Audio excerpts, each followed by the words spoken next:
So remember this prick, people. He's the one who caused Australia to be locked down. He's the one who caused you to lose your job, lose your business, not be able to go to your friend's house, not be able to go to funerals, not be able to go on holiday. Still can't travel internationally, still can't cross some borders within the country. He's a piece of shit who needs to be held accountable for his actions. The new person who's going to fill his position also needs to be watched very carefully. But don't forget this guy. Remember where he goes. Recognise him. He doesn't want to be recognised. He likes his privacy. But he was all for the COVID app, the tracking app. It's a big scam. Everything this guy tells you, do the exact opposite. He's a fucking horrible, horrible, horrible person.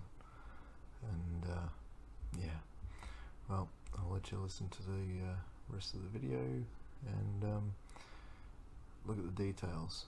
He's a prick. Don't forget.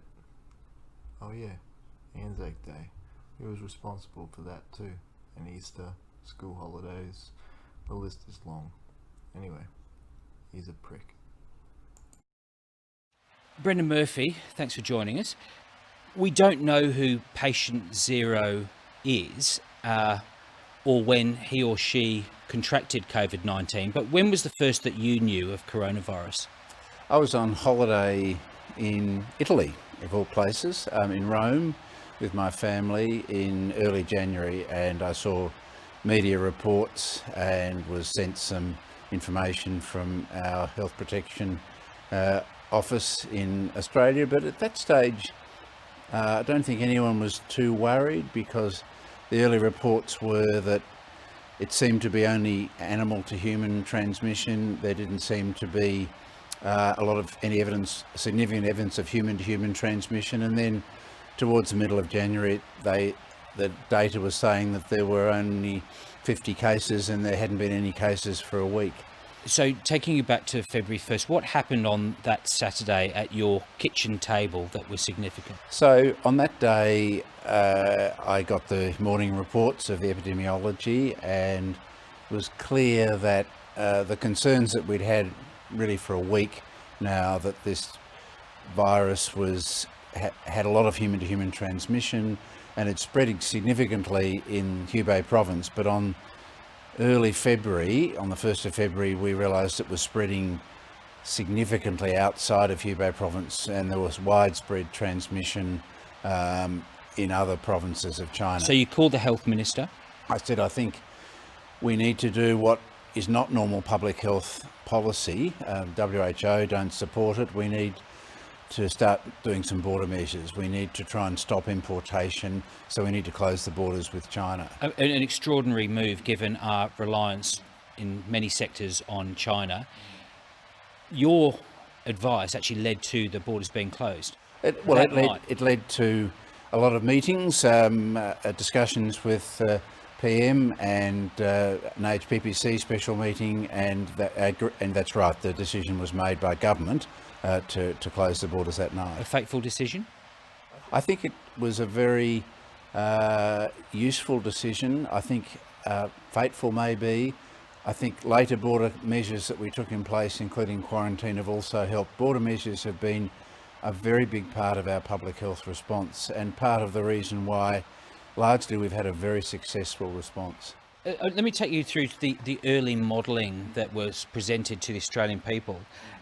It was quite horrific what was being forecast, tens of thousands of people dying in Australia. Was it wrong? No, that was not a forecast. That was that modelling was a highly theoretical model of what would happen if we had an unmitigated community-wide transmission in Australia, if we did nothing to try and stop it. And that was done to predict and show to government what impact that would have on our hospital and critical care bed capacity, and to show how various mitigations would allow us to live within that capacity. So it was designed to shock, was it? No, it was designed to really just show what might happen if we did nothing. Now, not that we were ever going to do nothing, but it was really a way of showing what could happen in a country where there was no mitigation. That modelling did prompt some people to say that Australia should go harder, a lockdown, much harsher measures. Did you have reason to doubt your strategy? HPPC, it's not my personal strategy, it was a collective strategy of all of the states and territory health officers and some expert advisors. At that stage, when there was so much unknown, there was lots of anxiety in the world, we were bombarded with what I think your colleague Lee Sales said are armchair epidemiologists. There were commenters saying we should go harder, some saying we shouldn't go hard at all and we should do herd immunity strategies. We took what we thought was a proportionate middle ground, and I think history has shown that that was largely correct. Was there any advice that you suggested to the Prime Minister and others, the premiers, that wasn't accepted? I don't believe National Cabinet or the Commonwealth Government has ever rejected any direction that the HPPC has provided. Yeah. What took the most convincing? I think probably the hardest thing for governments was the introduction of severe physical distancing measures because of the huge impact that had on the economy and the employment. And I've often said that 2 days after those measures were introduced, driving past the Centrelink office and seeing huge queues was gut-wrenching for me and for all the governments. There have been many disconcerting moments during this crisis. Let me turn to one, March 13th. It involves you. Peter Dutton's tested positive for coronavirus. Did you get tested? No, I didn't, because I didn't meet the criteria of a contact. I had been across the cabinet table briefly from him for a brief period a few days before, but I didn't meet the criteria. Every part of the public health response, the people who got tested were those who met the contact criteria. The Prime Minister was very clear that government would be treated exactly as any other citizen. Given the second spike that we're seeing in Victoria, is it a bit premature for you to leave your role? Well, there's never a right time, Andrew. I mean, the planning for my moving was put in place several weeks ago when things were under good control. But I've got a really good team now. I've got an acting CMO, Paul Kelly, who's going to step into the role. I've got this our famous team of deputy CMOs who are all on board. Whilst they're short-term appointments, many of them, they're going to be on board for the foreseeable duration. And I'm not going. I'm still in the department and I will still be heavily involved in the COVID response. I just won't be chairing the HPPC and fortunately won't have to do so much media, I hope. Bless you. What will it take to open the international border, which is obviously one of the last steps that will be made? Yeah, so I think it's to fully open the international border without any quarantining or any restrictions probably will require a vaccine to be able to adequately protect vulnerable people in the community, and if we get enough vaccine to develop sufficient herd immunity. So I think until that happens, we're going to have some sort of border measures. Clearly, we have to reevaluate our strategy as time goes on. If we don't get a successful vaccine in the relatively near future, then we have to reevaluate. But we might never get a vaccine. Yes, I think that's a possibility. I think I'm getting more confident. There's so much effort going into this vaccine development now, and there are, literally hundreds of candidate molecules and a number that are in clinical trial at the moment. And I think it's likely we will get a vaccine. How effective it will be, we don't know. There may be more than one vaccine, and so there's a lot riding on that at the moment. At the start of the year, there would be very few people who could name the CMO. Very few people who would recognise you in the streets. Very different world now. You've gone from relative obscurity, dare I say obscurity, to being quite a famous figure with these improbably high rating late night press conferences. Has it been quite confronting? Yeah, appearing in the media doesn't particularly worry me. I'd find it uncomfortable being recognised in the street because I'm a relatively private person, and as I've said in other media, I've taken to wearing sunglasses and a hat when walking on the weekend on the occasions I can get out to have a walk, because it's people that come up to me are always positive and nice, but it's sort of nice to be incognito for a while.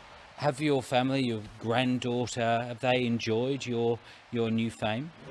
I've got two granddaughters now, one that I've only seen on a couple of occasions because she's new, but the older one has quite addicted to watching me on the television apparently, and they play videos of Grandad on TV.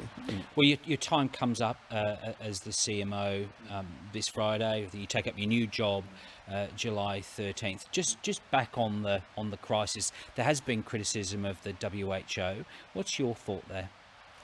WHO is in a difficult position. I think this pandemic has rewritten some of the rule books. You know, as I said, the WHO said never close borders. That doesn't help, and I think those countries that have done well have closed borders.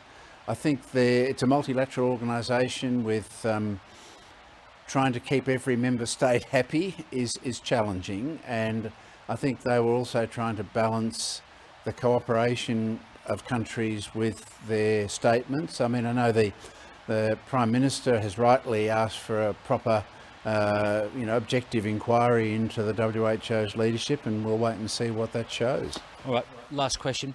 When do you think you'll be able to hug your 2-year-old granddaughter? Yes, I think depends. I think you can hug anyone that's living with you, but I'm not living with my granddaughter, so I think if we got to a stage where we had, like in many parts of Australia, if Victoria, and we hope we'll get back to a stage where there's no community transmission, I think in that situation, in a family environment, it might a little bit of affection might be possible, but I think the most important thing is that people practice that physical distancing and hand hygiene for people that they've not met before and that they don't know. We've got to keep doing that for the long haul. Brendan Murphy, thanks for your time and good luck with your new role. Thank you, Andrew.